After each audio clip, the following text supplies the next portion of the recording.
14 വർഷത്തെ ഗവേഷണ പരീക്ഷണങ്ങൾക്ക് ശേഷം ദക്ഷിണ കൊറിയ 2008-ൽ തുറന്ന മാഗ്ലെവ് ട്രെയിൻ സംവിധാനമാണ് കൊച്ചി മെട്രോ കടം കൊള്ളാൻ പോകുന്നത്. സ്ഥിരം കാന്തം ഉപയോഗിച്ചും വൈദ്യുത കാന്തം ഉപയോഗിച്ചും പ്രവർത്തിക്കുന്ന രണ്ടു തരം സാങ്കേതിക വിദ്യകൾ മാഗ്നറ്റിക് ലെവിറ്റേഷൻ അഥവാ മാഗ്ലെവ് ട്രെയിനുകൾ പ്രവർത്തിപ്പിക്കാൻ ഉപയോഗിക്കുന്നു.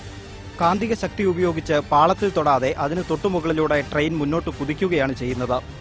581 കിലോമീറ്റർ വരെ വേഗത്തിൽ പോകാൻ മാഗ്ലെവ് ട്രെയിനിന് സാധിച്ചിട്ടുണ്ട്. പക്ഷേ പൊതുഗതാഗത സംവിധാനത്തിൽ സാധാരണ 100 കിലോമീറ്റർ വേഗത്തിലാണ് മാഗ്ലെവ് ട്രെയിനിന്റെ യാത്ര. സുരക്ഷയെ കരുതിയാണ് വേഗത കുറയ്ക്കുന്നത്. നിർമ്മാണ ചെലവ് കുറയ്ക്കാൻ സാധിക്കുമെന്നതാണ് മുഖ്യ സവിശേഷത. മാഗ്ലെവ് സംവിധാനം സ്ഥാപിക്കുന്നതിനുള്ള ചെലവ് 1 കിലോമീറ്ററിന് 508 കോടി രൂപയിലേക്ക് കുറയ്ക്കുന്നതിനുള്ള തീവ്ര ശ്രമങ്ങൾ ഇന്ന് വിവിധ രാജ്യങ്ങളിൽ നടക്കുന്നുണ്ട്. ലോക്കോ പൈലറ്റിനെ ഒഴിവാക്കി കമ്പ്യൂട്ടർ നിയന്ത്രിതമായി ട്രെയിൻ ഓടിക്കാൻ കഴിയും. ട്രെയിനിനേക്കാളും ചിറകില്ലാത്ത എയർക്രാഫ്റ്റ് എന്ന വിശേഷണമാണ് മാഗ്ലെവിന് ചേരുന്നത്. ട്രെയിനിനുള്ളിൽ തന്നെ യാത്രക്കാർക്ക് അറിയിപ്പുകൾ നൽകാൻ സാധിക്കും. മോശം കാലാവസ്ഥ മാഗ്ലെവിന്റെ പ്രവർത്തനത്തെ ബാധിക്കില്ല. സാധാരണ ട്രെയിനിനെ അപേക്ഷിച്ച് അറ്റകുറ്റപ്പണി കുറവാണ്. ട്രെയിനിന്റെ വേഗതയോ യാത്ര ചെയ്യുന്ന ദൂരമോ അല്ല, പ്രവർത്തിക്കുന്ന സമയത്തെ അടിസ്ഥാനമാക്കിയാണ് അറ്റകുറ്റപ്പണി നടത്തുന്നത്.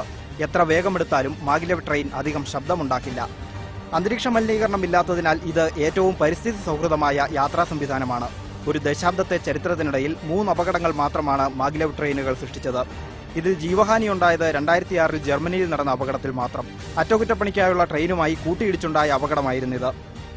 അപകട സാധ്യത വളരെ കുറവായതിനാൽ സുരക്ഷിതത്വ ബോധത്തോടെ യാത്ര ചെയ്യാനുള്ള അവസരവും കൊച്ചി മെട്രോയിലെ മാഗ്ലെവ് ട്രെയിനുകൾ നൽകും. Business desk, India vision.